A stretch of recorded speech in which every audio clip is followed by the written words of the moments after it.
Bonsoir à tous. Ce soir, je voudrais parler de cette interview qui a été donnée rapidement par Éric Piolle, le maire de Grenoble, une ville dont je suis, à propos de la question de la burqa dans l'espace public. C'est un ami qui m'en a parlé et donc je suis allé voir, c'était le 24 juillet sur la chaîne CNews, je crois. Et donc un ami m'en a parlé en me disant, franchement, il le voit beaucoup, c'est une façon de draguer les musulmans ou les islamistes, en tout cas ceux qui sont attachés au voile. J'ai écouté la réponse d'Éric Piolle, enfin plutôt je l'ai lu, et effectivement j'ai trouvé que c'était assez ambigu en fait, c'est-à-dire qu'on ne sait pas trop comment interpréter ça. D'un côté, il dit la France n'est pas une république ethnique. De l'autre côté, il dit que lui-même, il est béarnais et il est attaché à certaines traditions. Donc au départ, je l'avais compris comme le fait que la France n'étant pas une république ethnique, eh bien, on n'avait pas à afficher des marques d'ethnicité, parce qu'effectivement, dans le cadre du burqa, même si aujourd'hui ça a une connotation fortement religieuse, eh bien, à la base c'était ethnique ou en tout cas pré-islamique, et ça c'est extrêmement important, on va y revenir. Mais d'autre côté, la fin de l'intervention, je trouve qu'elle laisse un peu planer le doute. Voilà, mais personnellement, je crois plutôt qu'Éric Piolle a voulu exprimer le fait que, eh bien, il n'y avait pas de place pour une forme d'ethnicité transformée en religion. Voilà. Alors ça, je veux en parler parce que c'est un sujet qui, à mon avis, est extrêmement révélateur. D'ailleurs, c'est marrant parce que dans révéler, il y a voile, hein, comme dans dévoiler.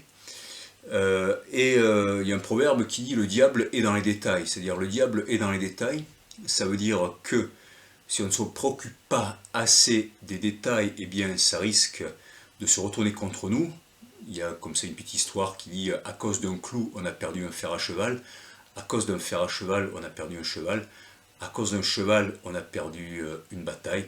Et à cause d'une bataille, on a perdu la guerre. Et de l'autre côté, le diable est dans les détails, c'est-à-dire qu'en trop se préoccupant dans les détails, eh bien, ça évite justement de se préoccuper de l'essentiel. Et on se noie dans des verres d'eau. Et finalement, eh bien, on n'avance pas et surtout on perd de vue les enjeux véritables, et ces petits verres d'eau, on ne s'aperçoit plus que ce sont des verres d'eau et qu'il y a un immense océan qui est autour et qui fait véritablement le sens de l'existence, de la vie en commun également, et des projets de société. Alors moi, je pense que il y a quand même quelque chose qui est fondamental par rapport à la question du burqa, c'est que c'est un signe pré-islamique. Il n'y a aucun passage dans le Coran qui demande de mettre la burqa. Euh, le passage, alors j'ai oublié d'emporter un Coran, mais en gros ça dit qu'il faut se couvrir la poitrine et la gorge, quelque chose comme ça. C'est le seul endroit où il y a quelque chose comme ça qui est prescrit. Après, dans les hadiths, je dois dire, je ne le sais pas. Bon. Mais pour moi, le fond du problème, c'est que, en focalisant sur cela, de la part d'un certain nombre de musulmans, mais aussi de la part des hommes publics français, de la part de la population, en fait, ça évite de comprendre étonnamment une chose, c'est-à-dire que le Coran, il est arrivé au Proche-Orient, dans la péninsule arabique, hein, pour amener un mieux dans une société, normalement, pour amener un renouvellement de la spiritualité, un monothéisme qui doit faire tendre vers une idée d'absolu, qui est universelle, quelle que soit la religion que l'on pratique, c'est-à-dire qu'il y a un seul principe universel à l'intérieur de tout homme. Et pour moi, se focaliser, euh, euh, imposer le voile à des personnes, se l'imposer à soi et à faire un signe de musulmanité, je ne sais pas si le terme existe, mais en tout cas d'appartenance à l'islam, pour moi, ça peut être véritablement une erreur. Il y a autre chose, mais c'est une erreur dans le sens où, encore une fois, c'est un signe qui est pré-islamique. Et en tant que tel, pour moi, c'est une régression dans le paganisme, dans le polythéisme, dans l'ethnicité, alors que le Coran est venu apporter une pensée qui doit être transcendale, et qui est dans le prolongement des deux autres religions du livre, le judaïsme et le christianisme, qui ont précédé l'islam, voilà, et qui vient, pour moi, idéalement, faire un retour et une synthèse, en fin de compte, entre la loi et l'amour. Et c'est ça un des apports très importants de l'islam, en tout cas du meilleur islam, hein, du génie de l'islam. Et donc, pour moi, c'est véritablement une régression, et même aller à l'encontre du Coran, et j'hésite pas à dire que en faire un signe véritablement de foi, de religiosité, c'est aller à l'encontre de l'essence du message spirituel. Voilà. En revanche, ce qu'il ne faut pas oublier,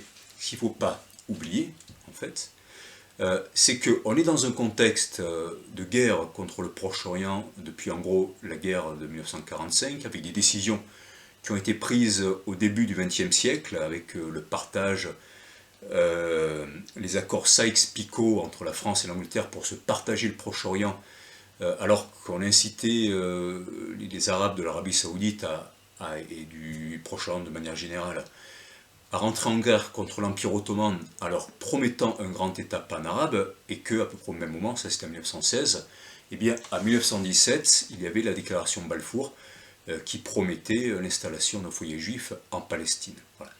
Par là, je ne suis pas en train de dire que la présence juive n'est pas légitime en Terre Sainte, mais que ça devait se passer de façon complètement différente, et ça on peut le trouver d'ailleurs dans le livre d'un cher dont j'ai oublié le nom, qui s'appelle Jérusalem dans le Coran, bon, dont je ne partage pas du tout les dernières pages, mais ce cher, je crois qu'il est de Trinidad et Tobago, disait que le retour des Juifs en Terre Sainte était tout à fait légitime, et je le pense aussi, comme celui des chrétiens, comme le fait que les chrétiens puissent pratiquer leur religion, comme les musulmans, et que l'idée c'était de vraiment reconstituer une sorte de paradis sur terre, mais ça ne devait pas se faire comme ça.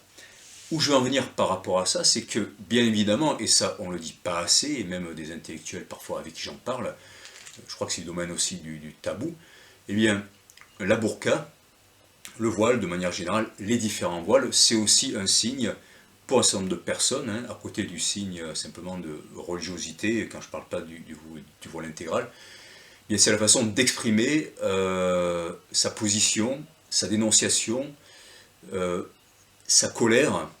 C'est une forme de résistance contre la destruction de tous les pays du Proche-Orient, du Moyen-Orient, les uns après les autres, pour des intérêts qui sont occidentaux, qui sont locaux, pour du pétrole, pour des projets d'impérialisme, avec l'aide évidemment donc, de l'Arabie Saoudite, d'Israël, des États-Unis, dans leur propre intérêt, et d'autres puissances. Et parfois, quand j'ai cité l'Arabie Saoudite, eh bien de plans tordus de différents groupes ou puissances musulmanes.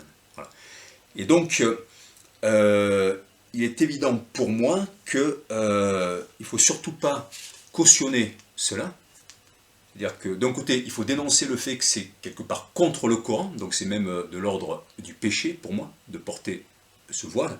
C'est contre l'essence de la spiritualité, contre la vraie religiosité qui s'exprime par une expression. Hein. Mais de l'autre côté aussi, c'est obéir finalement à des manipulations qui sont de l'ordre du salafisme, des frères musulmans. Il faut rappeler quand même que les frères musulmans sont traditionnellement conservateurs pour les mœurs et libéraux en économie, c'est-à-dire qu'ils font le jeu d'un contrôle total par certaines personnes qui ne sont pas les plus éclairées dans la religion, dans la spiritualité, et qui font en même temps le jeu des puissances locales de l'argent ou des puissances étrangères.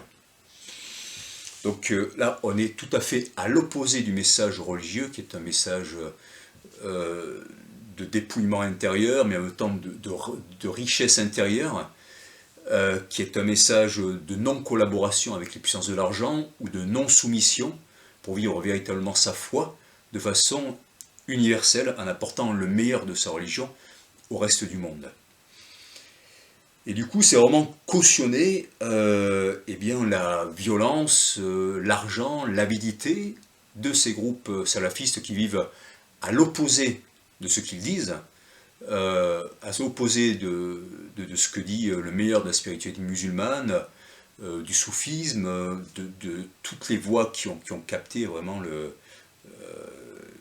ce que l'homme peut donner de meilleur par l'amour, par la conscience, par la beauté, par l'humanité, et qui fait qu'un jour, ce monde, on arrivera peut-être à le faire ensemble. Et je suis toujours étonné qu'il n'y ait aucun homme politique qui puisse rappeler ces évidences que tout le monde a besoin d'entendre pour entamer un dialogue des cultures, de la culture historique, de l'intelligence, de l'amélioration du monde. Et en fin de compte, eh bien, c'est une façon de flatter ce qu'il y a de plus bas à l'intérieur de l'homme, c'est-à-dire l'obéissance à des personnes, à des groupes religieux qui manipulent une révélation spirituelle, qui règnent par l'argent, par la violence, en méprisant, je parlais des Saoudiens là, entre autres, en méprisant ceux qui pratiquent un véritable islam, la plupart des autres pays musulmans du monde, qui règnent par l'argent et qui finalement amènent tout simplement le croyant à un chemin de damnation, tout en croyant lui ouvrir les portes du ciel. Et ça, c'est inacceptable. Merci.